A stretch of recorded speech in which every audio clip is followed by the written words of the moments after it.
What's going on there, YouTube, and welcome to Fresh Comic Stories. Guys, this is the channel where we basically sit down and cover different kinds of comic book stories like Marvel or DC Comics. Now, today we're going to jump back into Ultimate Marvel and we're going to cover the second half of Ultimates 2, and we're going to cover issue number 7 all the way up to number 13, which again will wrap up Ultimates 2 for us. Now guys, I do hope you enjoyed this video, because if you do, please hit that like button down below and also subscribe for more comic book stories in the near future. Also, any suggestions on books I should read, well, let me know in the comments below. But guys, we're gonna wrap up Ultimates 2 today, and I'm hoping you guys like this video, because honestly, this is a pretty good storyline.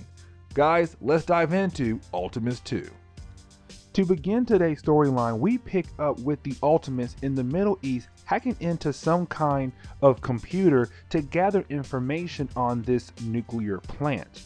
Now this is huge because remember, Nick Fury said him, the Ultimates, and all of S.H.I.E.L.D. would not invade other countries at all. That the Ultimates program was made to just protect America, and that is it. But we open up the second half of Ultimates 2 with the Ultimates invading this nuclear plant full force. Not just Captain America, you are talking about the whole team and the European partners to help out with this full-on invasion. Of course, they are here to shut down all the nuclear weapons and move the people who are forced to work there out of the building. But there is a quick glimpse of Captain America talking to a kid, but this kid looks like he hates Captain America for invading their country. Now this does take place 6 weeks ago. And so we then jump over to the present day at the Triskelion. And this is us picking up with the fact that the public is upset with S.H.I.E.L.D. for 2 things. One, the fact that Thor has been arrested, but also the fact that the Ultimates have invaded another country, which is huge. But we do get this conversation between Tony Stark and Thor while Thor is locked up. But you have Thor tell Tony that he was right, that he knew S.H.I.E.L.D. would invade other countries, and the fact that the Ultimates would just fall in line. Iron Man is trying to fight back in the conversation with the fact of this country they just invaded was going to attack neighbor countries around them. But you have Thor once again say, all they have to say is nuke, and you fall in line. Now Iron Man won't listen to Thor because Thor is a crazy man who supposedly believes that he is a god. Now we jump over to one of the most important parts, not just in this story, but for the character Hawkeye in the Ultimate Universe.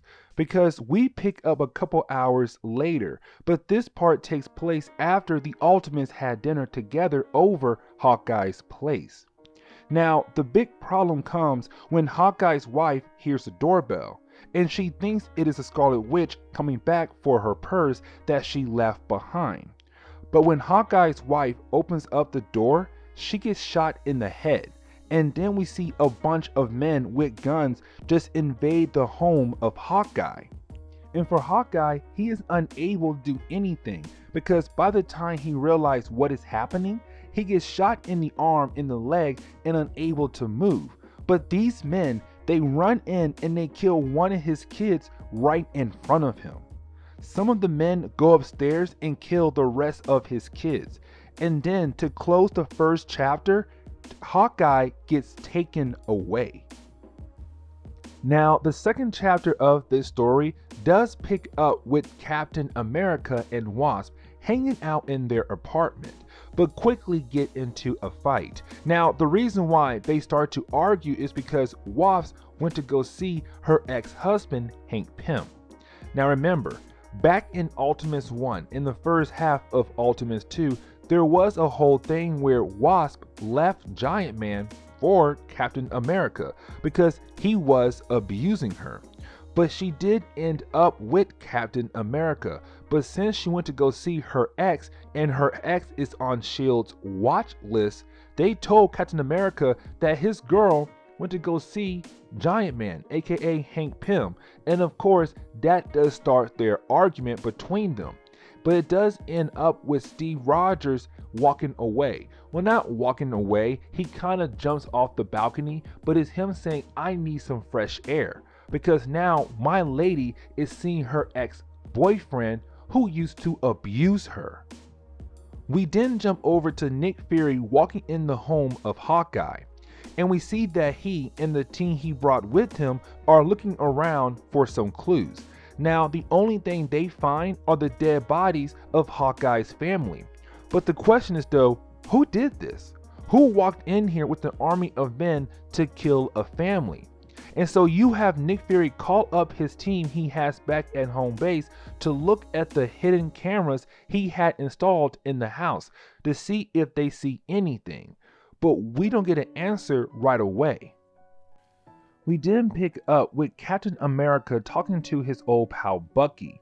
Now remember, Bucky did not die in the war or ended up being frozen like in the main Marvel universe. He actually just grew up old and married Captain America's lady friend from World War II. But while they are talking about the whole situation with Wasp kind of seeing Giant Man behind Steve Rogers' back, out of nowhere you have an army of S.H.I.E.L.D. agents appear out of nowhere wearing a bunch of Iron Man armor. But also you have few agents who have been given the dumbed down version of the super soldier serum, and they're all attacking Captain America. And that is when you have Nick Fury walk out of nowhere and claim that it was Captain America who took a bunch of armed people into the home of Hawkeye and killed his family. You have Steve Rogers trying to tell Nick Fury that it was not him, like he has no idea what Nick Fury is talking about. But Nick is not hearing it and just has all the S.H.I.E.L.D. agents just keep beating down on Captain America to the point that he is knocked out and he is being taken into custody. But as soon as that happens, word gets out very quickly across the world, well, across the nation, that the fact that Captain America is the one person who just killed one of his fellow teammates, Hawkeye. Word gets out to the public and to the Ultimates team. And this is huge because now the whole world is looking at Steve Rogers kind of like, what have you done? Now with the third chapter, we open up with Hawkeye right now waking up in this unknown location.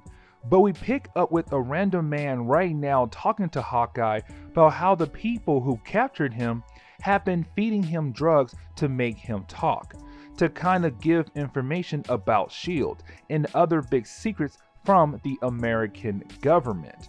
But you have this man who is torturing Hawkeye tell Hawkeye that they were behind it all, that they were the ones to make the team distrust Thor, to get the Hulk arrested and found guilty.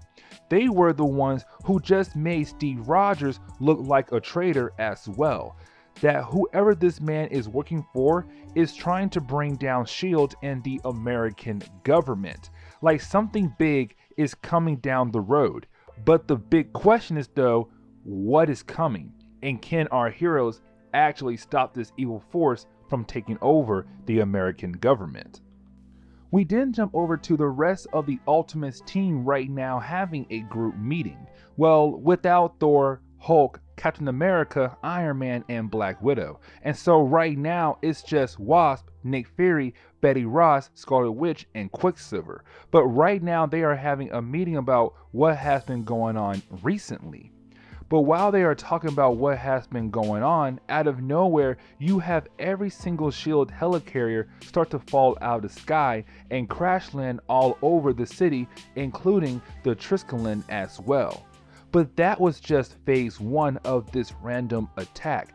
The second phase is we see a bunch of men in these suits start to fall out of the sky to attack the Triskelion head on. And while that is going on, we jump over to Iron Man and Black Widow about to get their freak on. But Iron Man hears all of the explosions from outside, and when he tries to get up and go see what is happening out there, Black Widow shows her true colors. That she is actually a traitor, and she is working for someone, again trying to bring down S.H.I.E.L.D., but also bring down the American government.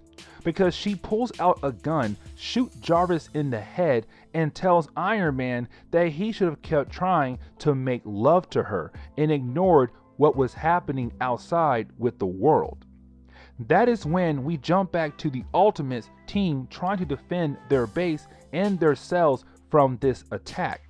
We are talking about S.H.I.E.L.D. letting out all of their projects to help fight against this attack. But it's not working because they are being overrun by this unknown force.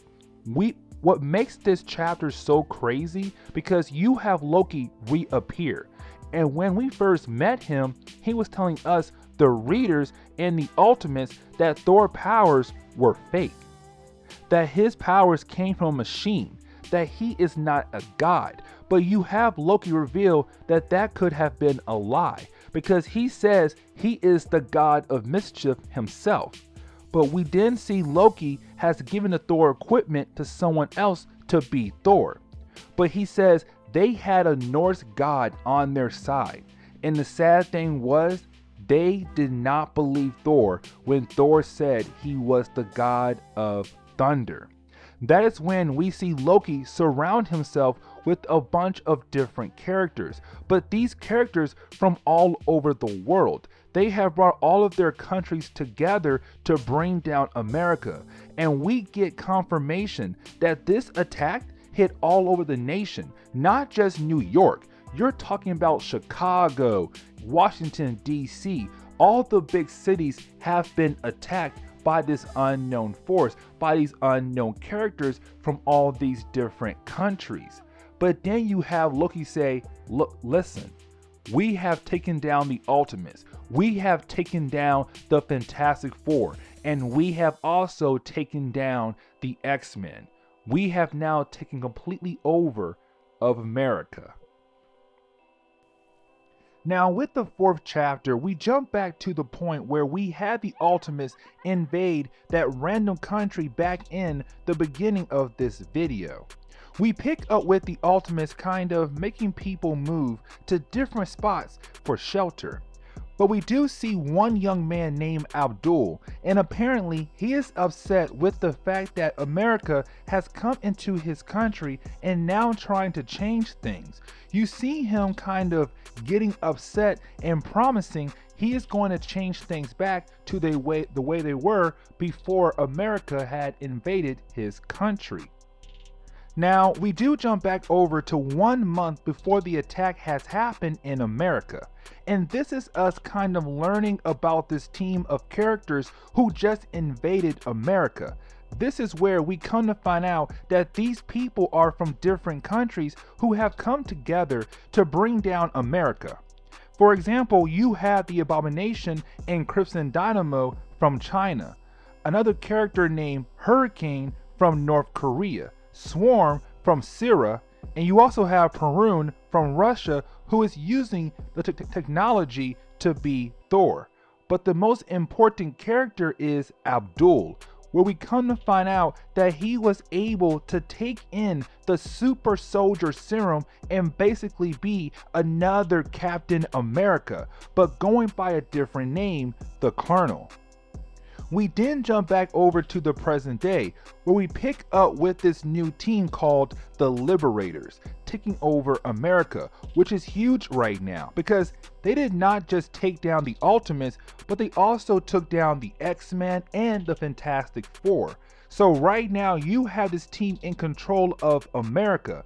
And we also come to find out that Hank Pym is actually working alongside with them, that he was helping them from the shadows, which we kind of knew because if you saw my last video, we saw at the end of the first half of Ultimates 2, he was talking to someone about bringing down America. Now the last few pages are where you have Mark Millar, which is the writer of this book, start to turn the tides back in the favors of the Ultimates, because we pick up with Black Widow and Iron Man. Now remember, Black Widow is a traitor, and she is helping the Liberators with their plan to take over America. But right now, she's trying to get Iron Man to do a few more things before she kills him off. That is when you have Iron Man reveal that there are nanites in her brain, which she had to use to control the armor that Iron Man made for her. But he controls the nanites, which made her body completely unable to move, in which he knocks her out and gets ready to help out his team. We then jump back over to Hawkeye. Now remember, Hawkeye is being held hostage right now by some people who are helping the Liberators. But you have Hawkeye do the most bizarre thing I've seen in a while. He starts to use his fingernails as a way to kill people off in the room and break free, and start to head back to help out the Ultimates team. We then jump over to a team of random agents who are working with the Liberators right now underground to capture Captain America and to take him to the Colonel to be killed on live television. But the problem is, when they get down there, Wasp had already broken Captain America free, which means he is also back on the table to help fight against the Liberators. We pick up once again with Thor. Now remember, Thor is locked up in prison for the things he did in Ultimates 2 Volume 1. But right now, he is calling out for his father Odin to help him out right now, because he still wants to help the human race, but also he wants to help out the Ultimates as well to fight against this threat. That is when, out of nowhere, we see a small glimpse of lights appear in Thor's prison cell, meaning that something big is happening. That is when we quickly jump over to Captain America and Wasp, as they're fighting against the team that was trying to help out the Liberators by bringing in Captain America. But after they beat them down, they do go check up on Thor, since he was locked up not too far from Captain America, but only to kind of find out that he is gone somewhere. The question is though, where? Where is Thor? We then get a small number of pages that kind of telling us things are getting worse for America, because we pick up with Perun, who is using the technology that made Thor, well, Thor. And so right now he is Thor, and basically right now he attacks the Air Force One and captures the president and his people and brings them back to Washington, D.C. to be executed on live television. We then see Captain America and Wasp sneaking into the White House, trying to come up with a game plan to bring down the Liberators. But when they walk in thinking they had to do some more fighting, they run into Hawkeye, and Hawkeye already took out everybody in that room right there. But one person did not die, which he calls his team to tell them that he found some members of the Ultimates. And of course, that does start a fight between these few members of the Ultimates fighting against the Liberators and their army of people. Now, to close the 5th chapter of this story off, we pick up with Iron Man flying into space, because right now he only has his basic armor. Matter of fact, this is the same armor we saw in Ultimate Iron Man 1, that short series we covered last week. But right now he is trying to get into space to receive what he calls the Iron Man 6 armor, which is something big he has been working on. And then at the very end of this chapter, we get to see Bruce Banner return. And that is why I covered Ultimate Wolverine versus Ultimate Hulk before we got to this video right here. Because right now, Bruce Banner is in control of the Hulk. And he came back to America just at the right time. And he hulks out and says, hey, I'm back. And trust me, it's about to go down. We are about to save America together once again. Now, when it comes to the 6th chapter, this is the book where you have the whole book used as a way to show us the battle we have been waiting for, which is the Ultimates versus the Liberators. Now, with this chapter though, this is mostly the Ultimates just beating down on the Liberators. Well, more of them actually killing off every single member of the Liberators. They are being killed in different ways. But the point is, with this book is that the Ultimates are just a team who just can't be beaten. Now, here is another thing as well. We do get to see the fight between Captain America and the Colonel. But this fight really lasts just for a few more pages, with the Colonel being killed off just like his fellow Liberators. Now, you would think this is the end of the story, right? But the Ultimates have forgotten about one character who was on the Liberators. That is when you have Loki finally stepping up to fight against the Ultimates. Now, one quick thing here, guys. Like I have been saying throughout this whole video, you have Loki kind of playing the game of, is there really gods in the Ultimate Marvel universe? Because the whole time in Ultimate Marvel up to this point right here is that Thor is just a crazy man who has powers from a machine, from technology. He is not really a god. And you had Loki appear in comics as some kind of scientist who was trying to help his brother out because his brother is crazy. But now you have Loki say, no, him and I, we're gods. We are really gods. And you have Loki say, listen, I was afraid to use my powers because if I did, my father would have found me. But now I must use my powers to get rid of you Ultimates. And that is when you have the Scarlet Witch just use her powers to make Thor reappear with his hammer and say, it's on. It is on and popping. It is time for me to bring you down, Loki, here and now. So with this chapter being the last chapter, the first half of the chapter is Loki fighting against Thor, where you have Loki and Thor using their full powers to fight against one another.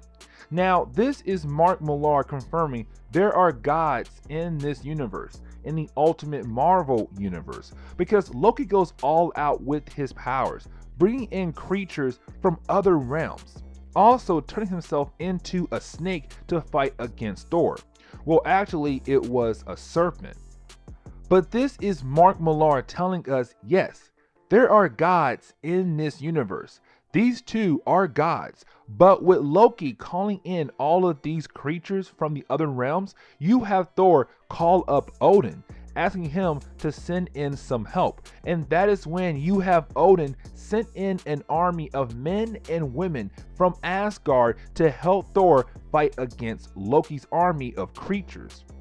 But this is a little bit funny because you have Loki talking mad smack towards Thor. Like he's kind of like, dude, listen, I am going to win this battle. I am going to finally defeat you.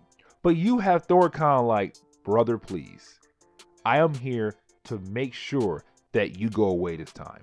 That I'm making sure Father takes care of you. And you have Thor just basically use his hammer one more time right on Loki and send him right back to Asgard for Odin to deal with.